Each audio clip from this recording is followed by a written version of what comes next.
Welcome everyone to the Montessori Family Alliance.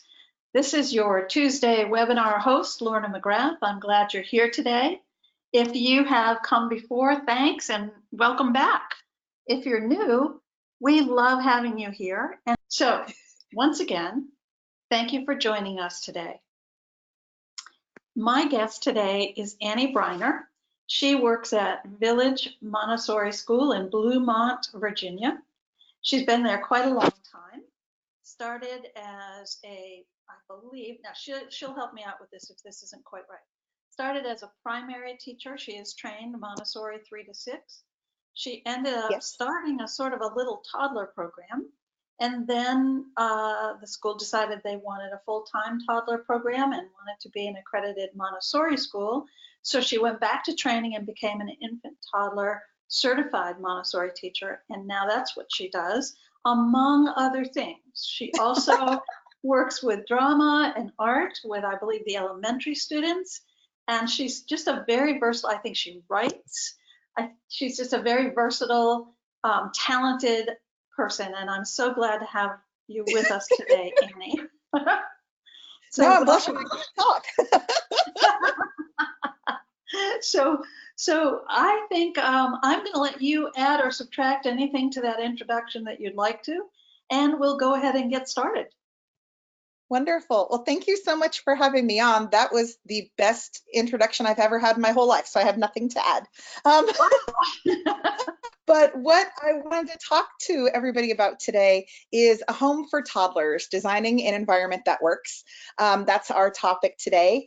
A lot of adults who have their children in Montessori want to know, how can I create an environment at home that will help my toddler be independent and will make them happy, and at the same time will allow me to use all those wonderful, helpful skills that they've developed in Montessori for the benefit of my family. And how can I do it all without breaking the bank? Because if you go online and you start looking at Montessori materials and shelves, you might think, oh my gosh, I don't have $600 to spend on a shelf. Well, luckily, I have experience building toddler environments for basically nothing. So I'm going to share with you today some tips and tricks for making a great toddler environment when your child is at home in the Montessori style. So Lorna, if you wouldn't mind going on to the next slide, that would be great. I can't wait. This is going to be wonderful. Look at that. So the first thing that I want to start out saying is, even though Montessori has, these wonderful tools, and when you get on Pinterest and you Google Montessori home, there's all these beautiful rooms. The most important thing in your toddler's environment is you. The adults are part of the toddler environment. So, and you're thinking, oh great, something else for me to do. But it's true. Young toddlers they learn from working with and watching the adults around them. So you see this mama here giving a hug to her little toddler. I'm sending you good juju energy that says you can do this. It's worth doing, and you're going to be so happy you did. And I know it's one more thing on your plate to do, but man, will you be glad. So we're going to switch on to the next slide, please. And I love these little boards, but this is just to tell you that if you're getting ready to set up a toddler environment and you're worried about making it perfect, you really don't need to worry about that. Don't be so hard on yourself. The mom in ET had an alien living in her house for days and didn't notice, right? So children are very resilient, and they're building a toddler environment. It's going to grow organically over time, just like growing a child happens organically over time. So just, if you're having a rough Tuesday and you're like, I have to build a toddler environment, just kind of shake it out, sing yourself a little song, know that you're here, you made it here today. That's 9/10 of the battle. And I'm going to give you a whole bunch of tips now on how to help yourself be a great part of the Montessori environment, and also what's some neato cheap stuff you can buy. So if we could go on to the next, that would be great. Now, I found these two, this and the next slide, online. They're not Montessori per se, but they really do express one of the things we're trying to do. A lot of adults worry about all of the things they have to learn to do to be a good Montessori adult. Where do I start? So here are the two things that I would give you to do first. Number one, slow down. It's all good. Children can't tell time. We spend so much of our lives rushing around that just being at home with your child, give them some downtime, give them you some downtime. Your child doesn't have to have an activity every minute. As a matter of fact, it's not good for them to have an activity constantly to do.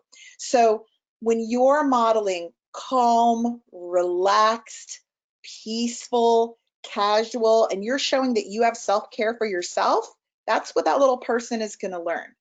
They're going to learn that it's okay to take time for themselves. It's okay to have downtime. Sometimes those are the best times. So if you're thinking, what do I first need for my Montessori environment? You need you to relax. If I could be there, I would rub your back or something for you. Your next slide here says wait 17 seconds. It doesn't actually have to be 17. The point is that children, I mean, just time. We have a tendency as adults to want to jump in and make everything okay all of the time for our little people. But struggling a little bit is how they learn. And you know, if you've ever been around a toddler, you've heard, I do it myself. If we swoop in before they have an opportunity to even think through the problem because they process at a different rate than we do, then they're going to end up becoming frustrated with us because they're not being given the time and space to actually attack a problem. And I love that last line in this, allow them the possibility of their own victory. Now, if a child's been struggling with slippers, if a child's been struggling with their slippers for 25 minutes and they're a mess on the floor, of course, you know, like you wanted to get in there before that. But try not to swoop. Again, sit back, relax. Toddlers, even if they don't have words, they can tell you they're ready for help by the eye contact they make and the looks that they give you. You know your child really well, but encourage them to try. I always say to the children in my class, you give it a try, and then if you need me, I will help you, but I'd like you to try first. So Lorna, if you would go to the next slide. When you cut it for me, write it for me, find it for me, open it for me, tie it for me, all I learn is that you do it better than me. And this can cause a lot of problems as they grow, they get frustrated. And if adults are doing everything for them, they're thinking, what's the point in me trying it all? So we want them to look at problems and say, I'm going after this. And to do that, we have to give them the space to struggle a little bit. You know, the world is a crazy place. We have the tough job of somehow raising children that are going to come out smarter than we are. And if we don't give them that space to grow, then our problems aren't going to get solved. Right. So what is the ideal toddler space? Love, peace, and time. If you can create that mood and that vibe in your home, you are going to have a successful toddler space. Love, peace, and time. Perfect. And let's talk about how to zen out your home, so to speak. Okay, I know that gets used as a catchphrase a lot, sorry. But these are some things, and I put these in my classroom, and the toddlers love them. I don't have the music so loud that everybody can hear it because I don't want to interrupt what they're doing, but there is an area where I have different music that's very soothing, nature sounds, like folk music. Our school has the benefit of being right in the foothills of the Blue Ridge Mountains, so I play local folk music and bluegrass so they can get that. I've got CDs from all around the world, and I play those. Yes, I still have a CD player. And you know, you can even just put Alexa on and say, hey, Alexa, play yoga music. And it will play a good hour of soothing music. There's a great website called the Music Map, the tourist map of music. You can type any band or any, you know, basically any band in there, and it will map you out to similar sounding groups that you might enjoy. So if you feel like you're kind of stuck and you need some fresh music, take a couple of your favorites, pop them in the music map and see what you get. And then try playing some of those for your child. A fountain or a fish tank has lovely white noise. I have a 60-gallon fish tank in my classroom with a little toddler sofa in front of it. And the children, especially if they're upset or they had trouble saying goodbye to mom that day, would love to sit and watch the fish. The bonus of fish is that watching it also lowers your blood pressure. So it's basically helping the child learn to soothe themselves and feel better. And who doesn't love the sound of a fountain? I will tell you, at Michael's right now, the fountains are 30% off. Okay. Turn your lighting down a little bit. You know, get that sort of like evening dinner party vibe going on where you feel like I can relax. Look for things like battery powered candles. You can find these in thrift stores, some stained glass for the windows. We have these lovely crystals hanging in our toddler room, and the children love to see the rainbows. Lamp shades, you can get those ones that look like stained glass at garage sales and stuff. All of those are going to set a relaxing and beautifully peaceful mood. Clear your clutter. You know, if you can't, just try to get everything up off the floor, and the less is really more. Small children can't filter out things like we can, so anything in their environment impacts them. So if you try to keep it very, very minimalist, that's going to allow them to move through their day without feeling overwhelmed. And turn off the TV. TV. Inject right here, Annie? Yes. Yes. I want to just say that if you want to know more about clutter and how it affects us, including adults and children, last week's webinar that I did was all about clutter and anxiety. So you can learn more from that one. That's awesome. Now I got to go watch that one. Turn off the TV for a while, you know, let that ambient sound of the fountain and the fish tank and the light music happen instead. Look into maybe some light aromatherapy. Some toddlers are really sensitive to certain scents, but if you do a quick Google search, it will tell you which ones are fine. If you've ever seen Dr. Bronner's soap, they make a lovely rose and a lovely lavender scent that I use to clean the tables with in my classroom, and it always smells like flowers in there. Actual flowers are great. Plants. Plus the children can help take care of them. Open the windows and get some fresh air in whenever you can. Natural light. You're aiming for comfort. You're aiming for a feeling of peace. You know, you don't necessarily want to paint the walls bright flaming orange. Soothing, cool colors, and natural materials. This is going to bring your toddler's blood pressure down. I don't have tantrums in my classroom because we've adhered to a lot of these things, and that impacts the children. We're moving on to where do you get these things? Your secret best friends are thrift stores, garage sales, and other parents. Here's how to create these environments cheap. Don't you love cheap? Okay, here we go. On to the next slide. So when you're going to the local thrift store or garage sale, I love Goodwill. Habitat for Humanity a lot of times has restores that are fantastic, garage sales, and talk to other parents whose children have outgrown things. What are you looking for? Well, toddler dishes. You don't have to go spend a ton of money on a special toddler dish. You can get toast plates. I've got lovely little hand-painted tea saucers from England that I picked up, and that's what my children eat their snack on, and they have gold edging around them, and they're gorgeous. Look for little salad plates. Shot glasses, believe it or not, are great for juice. Make sure they're clean. They're perfect size, you know? aren't they? Yeah, milk pitchers that you would use in a coffee set are the right size for little toddler hands, so they can pour themselves a beverage. Look for solid color placemats to use at work rugs, as work rugs. All of my work rugs are placemats from Target. Yeah. Just look for a solid color so it doesn't conflict with what they're working on. Baskets can be really expensive if you buy them brand new, but thrift stores are packed with them.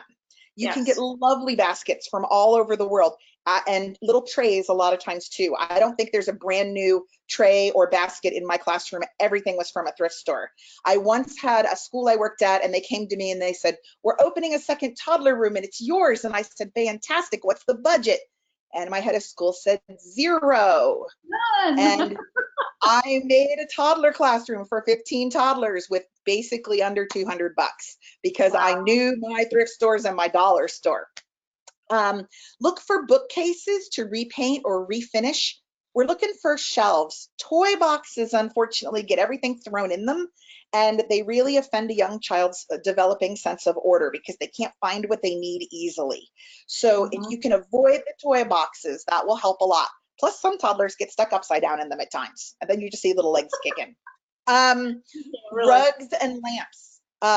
I have beautiful like wool rugs in Mm. my classroom that I got at secondhand for 30 bucks each.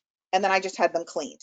So there's these beautiful Persian carpets all over my classroom that really make it feel like home, but they were cheap and I just had them cleaned. Um, coffee tables. Coffee tables are a great height for toddlers to sit at. And then you can get chairs and hack off the legs at the bottom if you know someone with a saw or you're handy with a saw, and it's a good size. You just want to make sure they don't have too much scroll work and overhang where their legs can't fit underneath. But I have a coffee table in my classroom that the children, it's their favorite thing to sit at to do their work. And it was $10 at the Goodwill. And I just repainted it. Child-sized chairs and stools. Like I said, if it's a little bit too tall and you know someone with a saw, they can make it toddler size. Yeah. Craft supplies are great to get at thrift stores. There's usually a ton of scrapbooking paper and yarn and anything else you could want for a fraction of the price.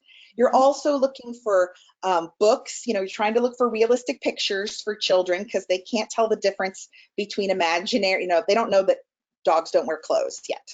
They don't have enough life experience for that. So we're looking for books with realistic pictures. You're looking for artwork and mirrors that you can hang down at the child's level, little wall shelves that you can put underneath to put tissues on, or, you know, that pitcher and those glasses, and hooks to hang all sorts of things on. So any of these you can find in the thrift stores, and, you know, you walk out and it's 30 bucks. Let's look at how you can incorporate some of these things. There is a great website that I love called the Cavanaugh Report. And you can see it at the bottom of this slide. They have fantastic ideas for Montessori in the home. And I have to admit, I've stolen several pictures right off their website here for today. So take a look at the toddler room here. You can see they've got that low bed. The child can get in and out of themselves. Look at all the wall shelves and the little art. You can get those things right at the thrift store. Just put your child's artwork in the frame. And you can see how simple. This room is not cluttered full of toys. If your child has trouble going to sleep because they have too many toys in their room, take the toys out and just leave it very, very simple. It's more conducive to rest and sleep. We can go on to the next slide, please. Okay. So here's a picture of a Montessori toddler closet. Just so you know, I've got about 900 things pinned under toddler. If you Google Montessori toddler at home on Pinterest, you will get a million great ideas. One of the things I wanted to show you here, so there's that little bookcase everybody has from IKEA right there in the corner with some baskets where the children can get their own clothes. And they added a bar, or you can even get ones that just hang over your existing clothing bar.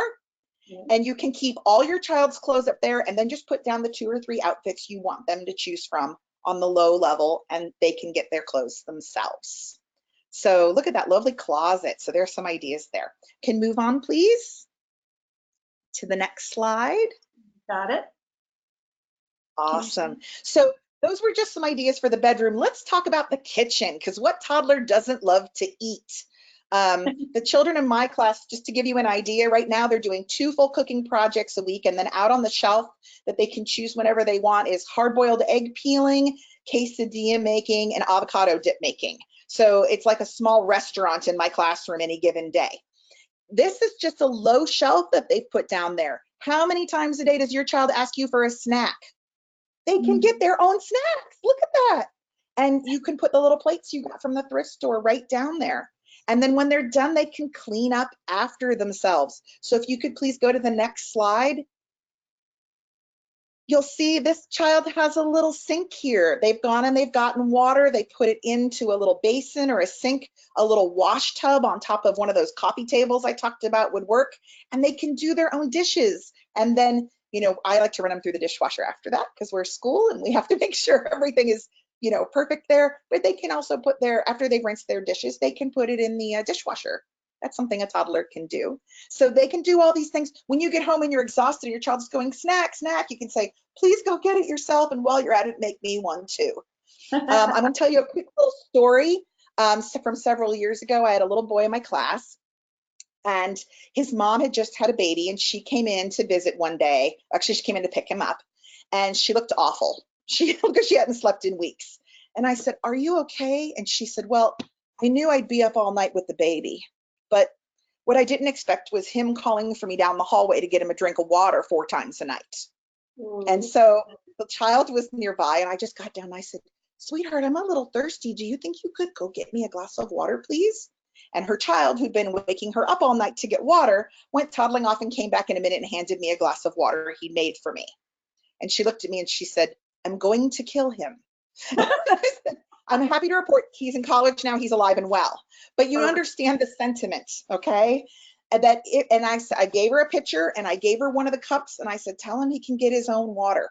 You guys are making the effort to go for a Montessori education. Make it work for you at home. Put your kids to work. If you set up the environment right, they'll do it and they'll love to do it. And you can actually maybe take a little nap you've been looking forward to for 4 years. So if we can go on to the next slide, please. These are some of my favorite things from Amazon. Do you see these knives on the left? They are made out of nylon. They will not cut skin.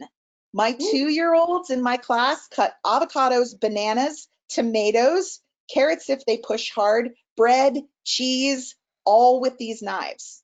So you can, the other day we made apple turnovers. We used the apple cutter first, and then I had a child sitting there dicing apples for 20 minutes, and he loved it. And we put them in the apple turnovers. Your child can help cook dinner, and kids like to eat things they made. So if your child doesn't want to eat dinner, if they made it or made part of it, they're probably gonna taste it. These things, that set of 3 knives is $9 on Amazon. Just type in toddler knives and you'll see a whole bunch of different ones. On the right, flexible cutting boards. They can go on the top shelf of the dishwasher. Not only are they good for your child to be cooking on, they're great to put under Play-Doh, to put under crayons, watercolor paint to help protect the furniture. And you can get a big pack of them. I think a pack of 6 is like 15 bucks. Beautiful. Go to the next slide, please. There we go. So over on the left, you've probably seen these people take them on camping trips and things like that. I have one of these in my classroom with a bucket under it. So if the child lets the spigot go too long, it just goes in the bucket. And then I have a boot tray like you put outside for icy boots that has a slate lip on it underneath the table holding this and the bucket. If there's a line for the child to get to the sink, they can come over and get themselves their own glass of water, their own cup for watercolors, and it's great. And once they get past the, they're for about 15 minutes, they're really excited to just turn it on and off. No worries. They're very good at conserving water, and they don't have to have you get them water for things. On the other side is a little tiny colander, and the reason I'm putting this in here is Amazon has miniature lots of things, small colanders, small buckets, and they're not very expensive. You can also go to places that cater to people who have like mobile homes and trailers where they don't have a lot of space.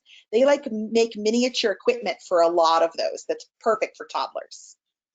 Next slide, please. Do you see it? Now, you might have to spend a little money on one thing. This is 80 bucks on Amazon, but they have them that go up to 200, okay? It's great if you don't have a low sink or low counters.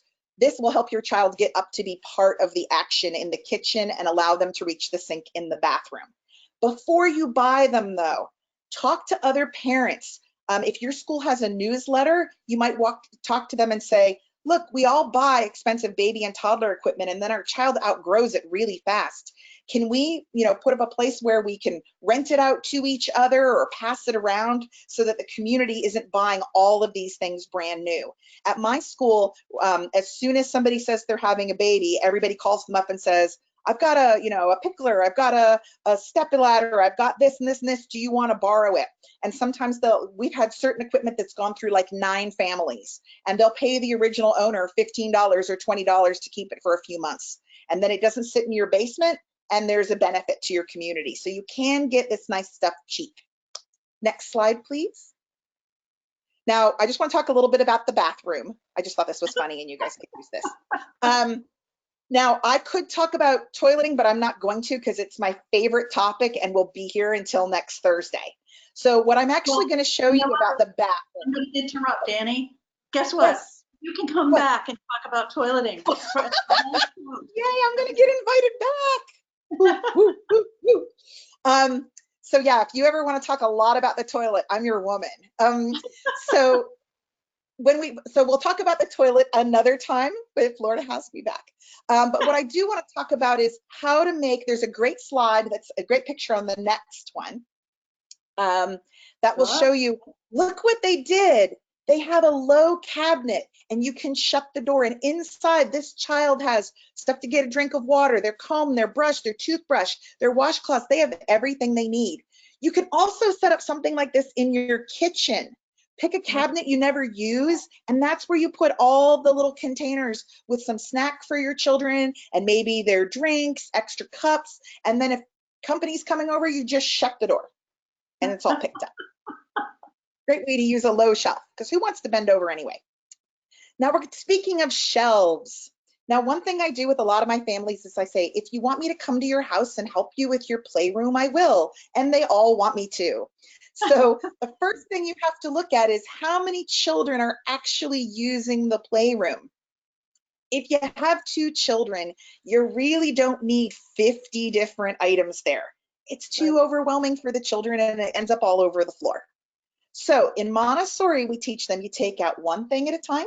It has its own basket or its own tray, and we put it back before we get something else. They've had this drilled into them at school. So use that for your benefit. We had a mom who had 5 children in the school, and she came to me one day and she said, my playroom looks like a disaster all the time. And I said, well, can you go to the thrift store and get a basket for every, first off, get rid of half of what you've got, store it and put it out later when they get sick of the things they have, and make one basket or one shelf for each thing. They spent a weekend doing it.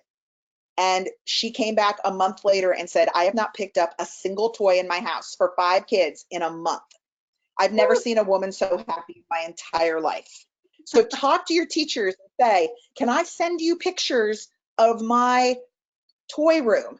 Or if you're going to do home visits for toddlers, a lot of times if I have a child that started at one point in the year and they're returning the next year, I'll use part of their home visit time, if mom or dad want me to sort of walk through their bedroom and say, how can we make this more functional so that the child can be successful in caring for their own environment? Yeah. So next slide, please. There it is.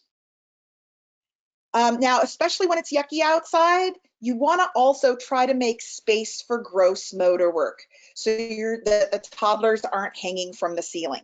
There's also on Pinterest, go on and Google toddler gross motor. There are about a gazillion games and things that you can set up made out of things like paper plates or little rubber dots you get on Amazon for 10 bucks that will give your toddlers an opportunity to do things that exercise their big muscles so that they're tired and they want to take a nap. They're not running around in circles screaming all the afternoon. One of the favorite things I've ever made in my classroom is I got empty kitty litter containers, you know, the big white jugs, and I filled them with varying amounts of water, and then I super glued the lids on. Whenever I have a child in my class that's running around like a maniac, I say, oh, let's go get the red jug and see if we can carry it all the way over to the red mat on the other side. And that jug weighs like 20 pounds. By the time they get it over there, their wiggles are gone. And it cost me super glue, water, and cat litter jugs. And they love doing it. I'm so big, this so heavy, you know? They love that heavy work. So make a space where they can do some of that indoors, or your winter's gonna go really rough. Next slide, please. There it is. I'm just zooming along now, so hope this is okay, because I have no idea what time it is.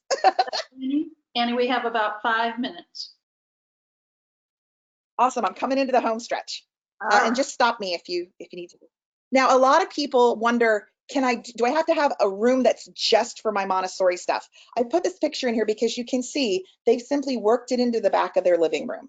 So the child can still be doing things with the family, but because it's ordered, because there aren't too many things to pick from, it's easy to maintain. And the child still feels like they're part of the family while they're moving through while they're doing their work, because playing is a child's work, right?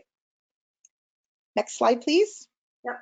The best resource that I have ever seen, and the poor parents who've come through my class for years, I chase them around with this thing and say, please watch this. Edison's day. Edison is 20 months old in this video. They took cameras into his house. I believe his mom is a Montessori teacher, and they filmed all the little modifications in the house that she has set up so Edison can be independent. It's $5 to download from the North American Montessori Teachers Association website. Please do this. It will be the best half an hour you've ever had in terms of turning your house into a toddler-friendly place. Nice. Next slide, please. And of course, we can't have a webinar without Dr. Montessori showing up. So the reason we're talking about all this today, education is a natural process carried out by the child and is not acquired by listening to words, but by experiences in the environment. You're going to build that environment. And so the work you're doing is not, it's going to be great to have a tidier house, but you're doing something really, really important for your child's development if you can make this space at home. And if we move on to the next slide, in case you're feeling a little bit nervous, don't worry. What if it turns out way better than you could have ever imagined? And it will, because other parents have done it and told me. I'm so glad I got to visit with you guys today. Do we have any questions or anything we need to do, Lorna?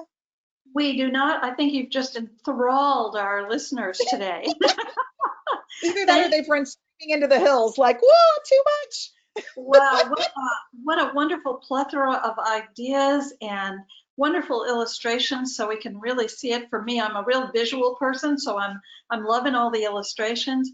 Annie, your enthusiasm is contagious, and I really do want you to come back and talk to us about toilet learning. I would love to. All right. Well, everyone, thank you for joining Annie and I today on our webinar. Please come back again next week. I have lots more guests and people for you to become acquainted with and ideas for you to become acquainted with. So until next time, goodbye for now.